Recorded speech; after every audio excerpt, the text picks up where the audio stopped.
The xenomorph you saw in Alien Romulus isn't the same creature from 1979. Every single movie secretly changed it. Different biology, different behavior, different rules. And most fans never even noticed.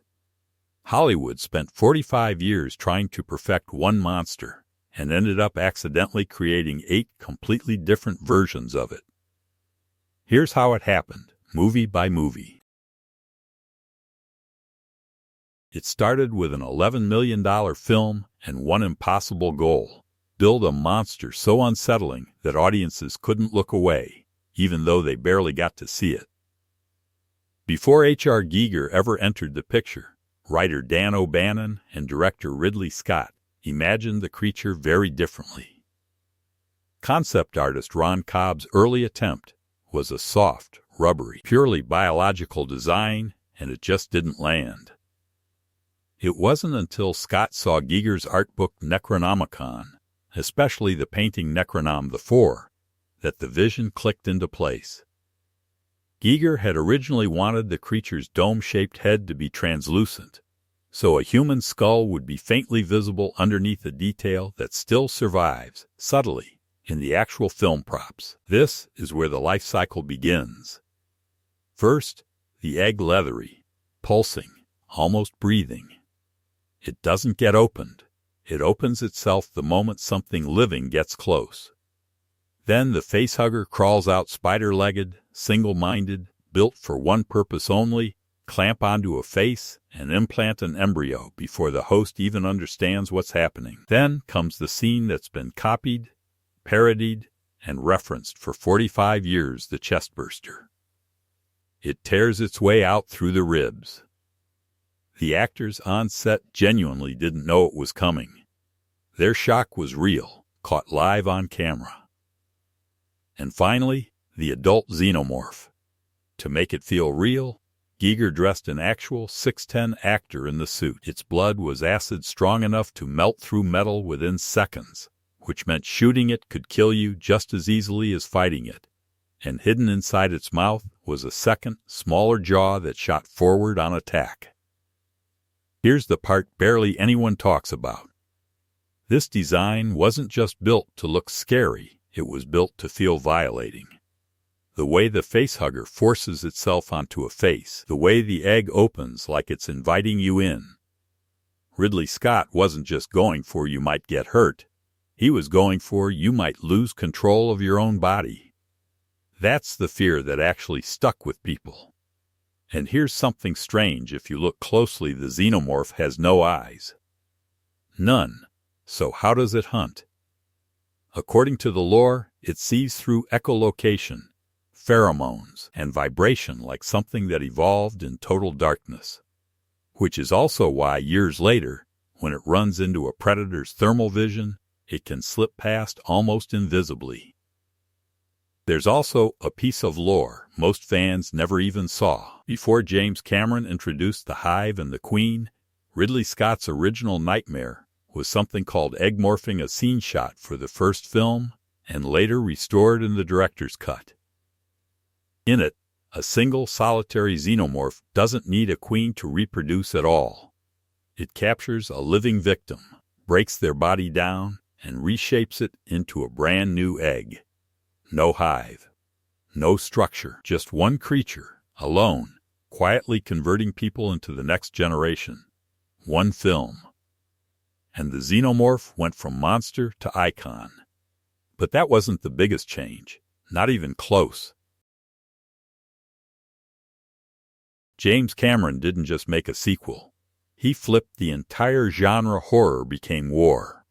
And the moment that happened, the threat stopped being one creature in the dark. It became hundreds. This is also where the mythology quietly rewrote itself. Scott's lone hunter version, the one capable of egg morphing on its own, was replaced entirely. Cameron introduced the idea of a structured, insectoid hive, a colony built like ants or bees, with a single reproductive source at the center. It's a real contradiction in the lore if you look closely. One film solitary, self-sufficient predator versus the next film's highly organized colony creature, and Cameron's version, is the one that stuck for almost every film after. For the first time, we learn the Xenomorph isn't just a predator, it's a hive. Every creature has a role. And at the center of it all sits something audiences had never seen before: the Queen. She's massive. Egg-laying, the single source of the entire nightmare. To bring her to life, 2 puppeteers operated one of the most complex animatronic suits ever built for film. Suddenly, killing one Xenomorph wasn't the goal anymore. There were hundreds of them, and one giant queen making more. Every single hour you stayed alive. That acid blood from the first film, turns out its strength changes by life stage, which is exactly why the Marines fight from a distance instead of engaging up close. One wrong move, and their own weapon melts through their suit. Here's the part that actually makes it terrifying. This blood can melt through metal within seconds. That's it. That's all you need to know. Nobody's winning a fistfight with something like that. David Fincher's directorial debut did something no alien film had dared to do: it broke the Xenomorph's own rules. This time, the facehugger didn't attach to a person. It attached to an animal, an ox, or a dog, depending on which version you've seen. And when the chestburster came out, it didn't look anything like the one from before. Imagine a wolf gets infected instead of a human. The creature that bursts out of it isn't going to walk upright like a person. It's going to hunt like a wolf on 4 legs, low to the ground, built for speed instead of strength. That's exactly what happened. Fans call it the runner. Faster, more agile, leaner, and it proves something nobody expected: the Xenomorph's final form isn't fixed. It's a mirror of whatever creature it came from. Lore has a name for this: DNA reflex. The chestburster doesn't just grow inside a host, it borrows the host's body. Human host, it walks like us. Animal host, it moves like them. And the setting made it worse: a prison planet where weapons weren't even allowed. Just people. And a faster, smarter monster than they'd ever faced, with nothing but their own hands and the environment to survive. 200 years later, scientists don't just study the Xenomorph anymore. They try to build one. They clone Ripley, but her DNA is already tangled with a Xenomorph queen's. The result is Ripley 8, immune to acid, inhumanly strong, and disturbingly connected to the creatures hunting the ship. But the real gut punch comes from the newborn queen that abandons egg-laying completely and starts reproducing the way mammals do. Its face is unsettlingly human. Its body isn't. The directors designed it to look wrong on purpose, because wrong is exactly what makes skin crawl. This was the first time the franchise asked a genuinely disturbing question. What happens when humans try to play God with something like this? The answer: it stops being predictable. Fast, and then everything we knew got a twist nobody saw coming. Alien vs. Predator did something wild. It dragged the Xenomorph into an entirely different franchise. Turns out, predators had been hunting Xenomorphs for centuries, not for survival, but as a ritual. A rite of passage for young hunters, testing themselves against the deadliest species in the galaxy. That's where the Predalien comes from: a Xenomorph born from a predator host, combining both species' traits: the dreadlock-like head structure, the mandibles, and underneath it all, that same acid blood and brutal resilience.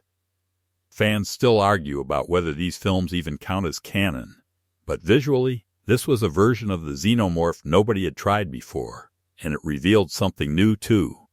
Predators don't just hunt this species, they trap it, contain it, study it. This wasn't the first encounter. It was centuries in the making. No matter the movie, no matter the host, 3 things stayed exactly the same. 1. Acid blood. Every single version, every film, can melt through steel. 2. The inner jaw, that secondary mouth, has never disappeared. 3. The biomechanical look Geiger's DNA, quite literally, in every design since. Everything else changed. These 3 never did, and that's not an accident. It's the one thread every director refused to touch.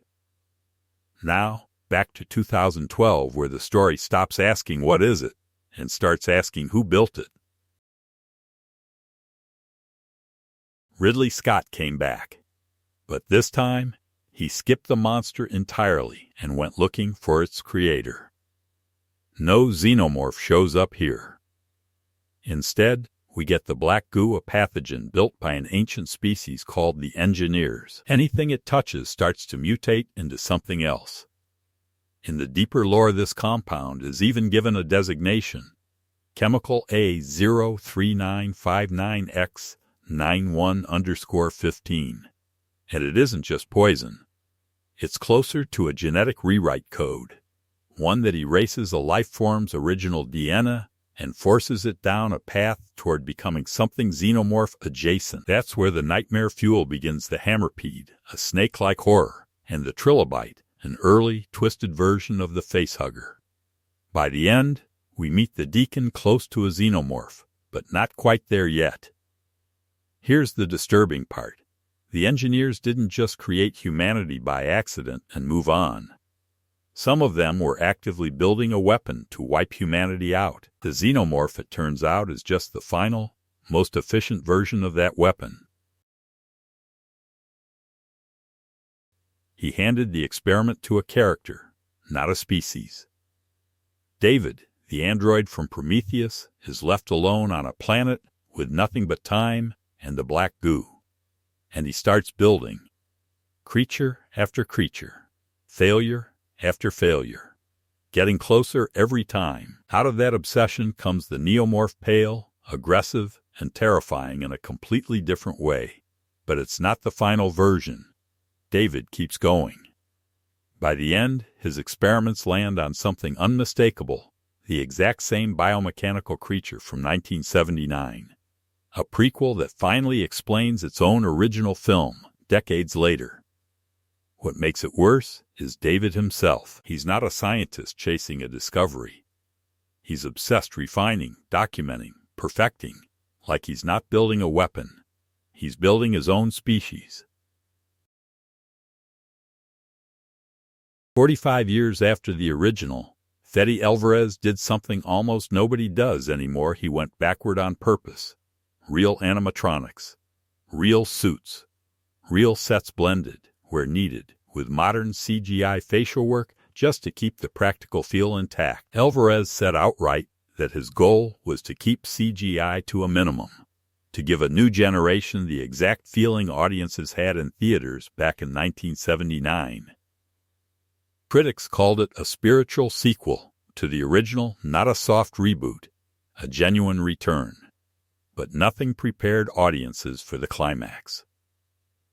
The Offspring, born from Z01, a new name for the same black goo that started this entire nightmare 45 years earlier, mixed with human DNA. According to the deeper lore, Weyland-Yutani extracted this Z01 compound from the remains of the very first Xenomorph, Big Chap, from 1979. Their goal wasn't a weapon at all. It was to re-engineer human biology so people could survive the brutal conditions of deep space. The result, instead, was the same nightmare in a new shape. Its face looks almost like a human infant. Almost. Then you notice the height over 9 feet tall. Then the limbs unnaturally long, wrong in a way you can't quite place. Then the tail grows in, and any doubt about what it actually is disappears. Compare it to the newborn from Resurrection, and you can see the difference immediately. Same nightmare, same idea, but built with 27 more years of technology, and none of the restraint. Fans walked out of theaters calling it one of the most disturbing designs the franchise has ever put on screen. The films aren't the only place this creature evolved. Games and comics, especially Alien, Isolation, and Dark Horse's comic runs pushed the biology even further. The Praetorian, a royal guard type, sized between a standard xenomorph and a queen, protecting the hive's core. The spitter-boomer variants that launch acid at range instead of attacking up close. Synthetic immunity xenomorphs largely ignore androids like Ash, Bishop, or David, treating them as non-threats unless the synthetic directly endangers the hive.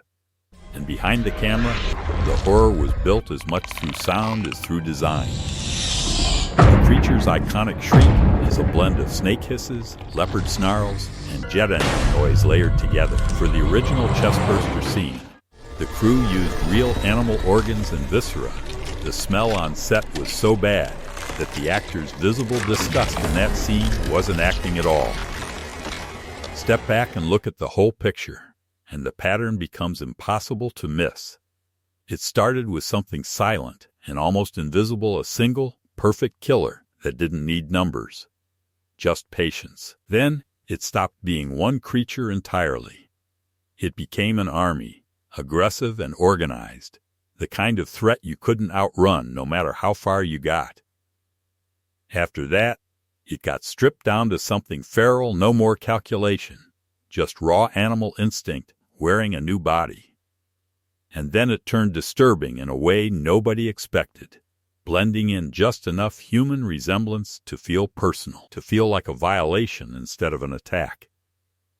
Somewhere in the middle of all that, it stopped being just a monster and became a trophy dragged into a war between two species, hunted for sport instead of survival. Then the story pulled back even further, and suddenly this wasn't an accident of nature at all. It was deliberate, engineered, something built by hands, not born by chance. And after all of that, after every mutation, every redesign, every director's version of the nightmare, it came back down to something brutally simple. Practical, merciless, stripped of every bit of restraint the earlier versions still had. Line all of that up, and it stops looking like a monster movie franchise. It starts looking like a 45-year science experiment that never actually stopped. The terrifying thing isn't that the xenomorph survived 45 years. It's that every single generation made it stronger, smarter, closer to something we can't fully explain. And judging by Romulus, evolution isn't over. Looking back, the xenomorph didn't evolve because of its biology. It evolved because every director who touched it brought a different nightmare, and somehow all of them fit together into one creature. That's not just good design. That's 45 years of filmmakers agreeing on exactly what should scare you.